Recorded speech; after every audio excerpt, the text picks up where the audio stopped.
Welcome back. We're jumping into a deep dive today that tackles a question we all kind of know but can never really answer. What exactly is consciousness? Right. We all feel like we know what it means to be aware. Yeah, until you try and pin it down. Exactly. It feels like trying to grab smoke, doesn't it? It really does. So our sources today, they come from this pretty intense philosophical seminar, and they suggest maybe we're looking at the world and ourselves maybe completely wrong. Okay, so what's the mission here? Well, we want to get past those old arguments, spiritual versus material, Uh-huh. and instead really explore this kind of radical idea that reality isn't made of things at all, but it's more like an ongoing dynamic patterning. Patterning. Okay, Yeah. let's start with that basic problem then. Why is it so hard to define consciousness? Well, because we're inside it, we're swimming in it. The seminar uses this really beautiful old Buddhist idea, the four invisibles. Oh, yeah. Sure. It's water to the fish, air to the bird, mind to mankind, and enlightenment to the ignorant. Wow. Okay, so the point is, you never really see your own element. Precisely. The fish doesn't think about water, right? Not until it's yanked out. So we can't define consciousness because we literally don't know anything outside of it. I only recognize it when it's gone. Like if you've been knocked out or something. Exactly that. You are unconscious. You don't know consciousness itself from the outside. It's like trying to see your own eyeball directly. You can't. The tool you're using is the thing you want to look at. Right. It's the ultimate background. Everything you perceive, every thought, every object, it's seen against this backdrop of consciousness. Traditional thinking just gets stuck there. So, okay, direct definition is out. We need another way in. The seminar suggests this move, you said, overcoming the spiritual versus material thing by talking about pattern. Yeah, and this is where it gets really cool, actually, because this philosophical move lines up almost perfectly with modern physics. Well, serious physicists, they haven't thought of the world as being made of tiny, hard stuff for a long time now, like little billiard balls or something. It's not like a sculpture carved out of stone. So what is it then, if not stuff? It's better described as a verb. Patterning. It's a process. Continuous, energetic.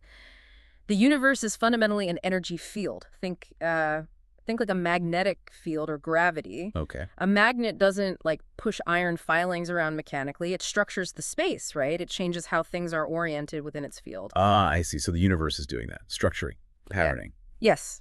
It's an ongoing dynamic act, not a static thing. So we shift from seeing the universe as a giant noun to seeing it as this energetic verb. Yeah. And if everything is continuous patterning, well, then everything must be connected, right? That's the core idea. It leads straight to thinking about the world as interlocking spectra. Spectra. Like the light spectrum. Exactly like the light spectrum. You've got the colors we see, but then there's infrared, ultraviolet bands we don't see, but are definitely there. It's all one continuum. Okay? And the world is like that, but with everything. Sound is a spectrum. Even our emotions, they run on a spectrum, from basic lust or libido all the way through friendship to, well, what the source calls profound love or divine charity. So it's all interwoven. Beautifully put. The analogy they use is weaving.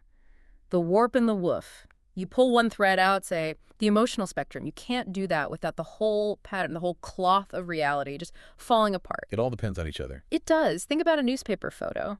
From a distance, you see a face, right? A continuous form. Yeah. But get really close, and what is it? Just a grid of dots, the mechanics. Right, the dots. So are the face and the dots separate things or related? They're both necessary, I guess. Two sides of the same coin. Exactly. Two inseparable dimensions of the same reality. It's an interlocking web. Which brings us to polarity, the yang and yin idea. Precisely. And it's really vital here to get that poles aren't opposites fighting each other. They're dimensions of the same thing. They actually need each other to exist. Like the sides of a mountain. Perfect example.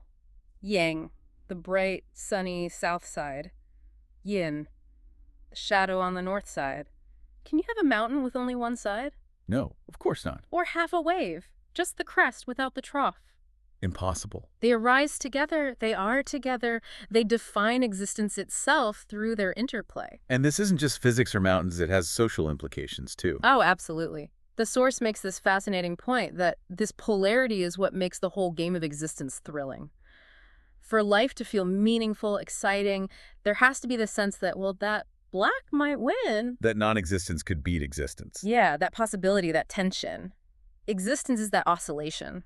being and non-being playing off each other. And we play that out socially. Constantly. The source points out how groups define themselves. The good guys, the saved, the in-group, they often seem to need the bad guys, the damned, the outsiders. Wait, so you're saying we actually need enemies or adversaries? To know who we are. Often, yes, it seems that way. Our collective ego, our identity gets defined by what we're not or what we struggle against.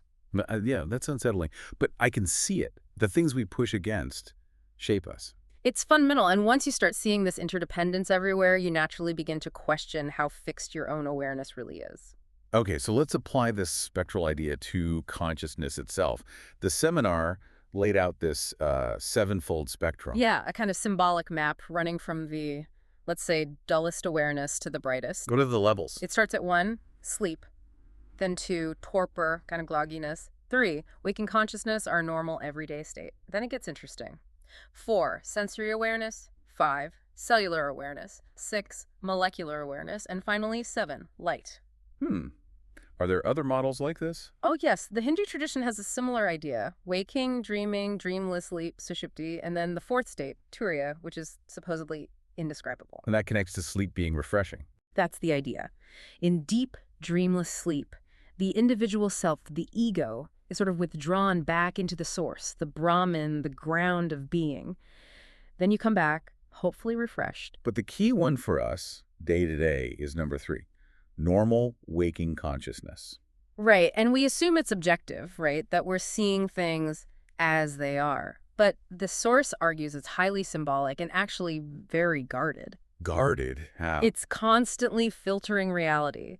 Based on our social conditioning, our job, our language, basic survival needs, it's not seeing everything. So it was like a spotlight. Exactly, a focused spotlight of attention.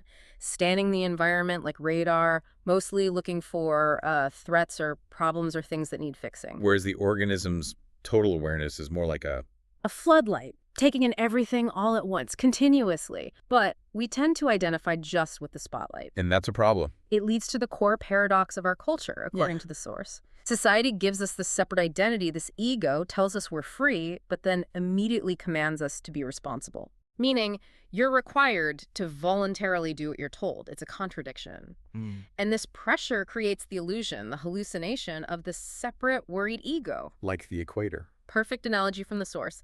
The equator is a really useful idea, a social convention, but it's not a real line painted on the earth, is it? You can't trip over it. The ego is like that. A useful convention maybe, but not a separate thing. And living just in that spotlight, the troubleshooter mode, turns life into constant anxiety. You're always on watch, always scanning for trouble, always guarding the guards. And eventually, the source says, the life you're trying so hard to protect isn't even worth living because you spent all your energy just being defensive. Wow. Okay, so how do we get out of that loop?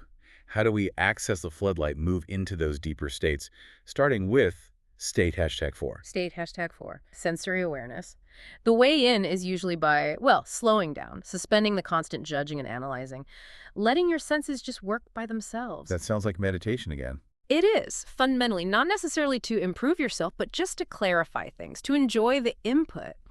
And when you really get into this state, your sense of consciousness changes. It doesn't feel like it's just in your head anymore. Where does it feel like it is? It feels like it's out there, all over. You stop feeling like you're looking at the world and start feeling like you are the world you're perceiving. That's a huge shift, realizing that everything you see, color, shape, texture, it's actually a state of your own body, your own nervous system translating signals. Exactly. You're both the observer inside and the world outside simultaneously. Okay, what's next? State #5. Cellular awareness. If you reach this, the description is that the world looks intensely textured, full of infinite shimmering detail, like looking at those amazing patterns in Persian miniatures or Celtic manuscripts. It's called the world of paradise. It's beautiful. But then state #6, you said that was the danger point. Yes, molecular awareness. This is where things can get tricky. How so? Here, everything can seem to dissolve into just pointless movement, a pointless gyration of particles, like electronic jazz gone wild. It can feel utterly meaningless. Meaningless? Yes, the vision of hell, as it's sometimes called. The feeling that reality is just a monstrous joke, a system where everything just eats everything else with no ultimate purpose, just grinding particles. Yikes. Okay, so if someone experiences that, what's the advice? Crucially, drift. Don't fight it. Don't try to make sense of it. Just float. Like an Arab caught in a sandstorm, you wait it out. Acknowledge that in that moment, you really don't know anything at all. But if you can hold on, go through that, Okay. you might reach the final state. Light. State #7. That's the idea. This state resolves the feeling of meaninglessness. You comprehend that the pointless gyration is the unified energy system. It is the light. And how does that feel? Often described as a shatteringly clear sensation. Everything feels transparent, unified, radiant. But the most important realization, the beatific vision, it's not somewhere else. It's here. It's right here. The final understanding is that there's actually no difference between this state of profound illumination and just ordinary everyday life. The magic, the light, it's in the texture of this very moment. Wow. Okay. That brings us to, well, the methods. How people explore these states. The seminar talks about chemical tools, right? Psychotropics. Yes, it does. And it tackles the prejudice against artificial means head on. Like, is it cheating? Kind of. The analogy used is travel. Is taking a jet plane artificial compared to walking? Or is it just an extension of our capacity, like using a microscope to see things we couldn't normally see? So seeing these chemicals as tools. Exactly. Not necessarily as cures for anything, but as research tools. Tools to investigate consciousness, to help shift from that either-or thinking to both-hand understanding polarity. And the outcome depends on. 3 key things. The specific chemical, obviously, the setting where you are, who you're with, and crucially, your own mindset, your attitude, your expectations, your character. The seminar mentions specific ones. It does, mapping them loosely to the states. Cannabis or marijuana is linked often to state #4 sensory awareness. Yeah. It tends to emphasize texture, vibration, flow, often used by musicians, and it's generally non-habit forming. Okay. Then you have mescaline from peyote or psilocybin from mushrooms. These often lead towards state #5 cellular consciousness. They tend to feel more earthy, organic, used sacramentally by groups like the Native American Church. Right. And then there's LSD. Tiny doses, micrograms, it's often linked to state #6 molecular consciousness, as more of an electronic feel sometimes. But this is where the risks get higher, especially with irresponsible use or black market stuff where you don't know the dose or if it's pure. So it acknowledges the danger. Absolutely. It's very clear. These explorations are dangerous. Just like exploring outer space is dangerous, or even driving on a freeway is dangerous, ignoring the risks is foolish. So what's the answer then? Prohibition. The source argues prohibition doesn't work and often makes things worse. The only real solution is moving towards responsible expertise. Meaning qualified guides. Yes, but here's the rub. The people who should be the experts, psychiatrists, pharmacologists, maybe even sociologists, they often lack the broad interdisciplinary knowledge needed. They might not understand mythology, comparative religion, the full spectrum of human experience that these states can open up. So there's a gap in qualified guidance. Huge gap. That's maybe the biggest barrier to responsible exploration. And ultimately, the authority. Who's in charge of this journey? Well, that's the final, really powerful takeaway. When you dig down and ask, who's really in charge here? Who tells me what to do? Who defines my reality? You realize that all authority, whether it seems spiritual or governmental or internal, it ultimately springs from you. We grant the power. You grant the power. To your teacher, your government, the doctor, the social norms, even the boundaries you place on your own self-definition. You are the source of the authority you obey. Okay, so pulling this all together for you listening, we've journeyed through this idea of the universe not as static stuff, but as continuous dynamic patterning, where opposites like dark and light, self and other, aren't really fighting, but are unified dimensions of one reality. And we've seen how our normal spotlight consciousness, focused on problems and separation, creates this kind of anxious illusion of a separate, worried self. The path to wisdom, then, isn't about doing more or striving harder for some future state. No, it's about realizing you don't actually have to go anywhere. Because as the source puts it beautifully, the extraordinary thing is that you're there now. Right now. So Yeah. maybe consider this. How much of your own daily rush and urgency comes from that weird, contradictory command society gives us to be voluntarily responsible, to freely choose what you're forced to do? It's a bind. Maybe a way to explore this is to try that exercise.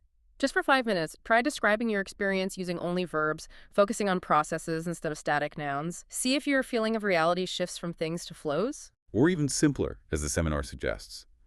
Just take a few moments sometime today to really pay attention to your breathing.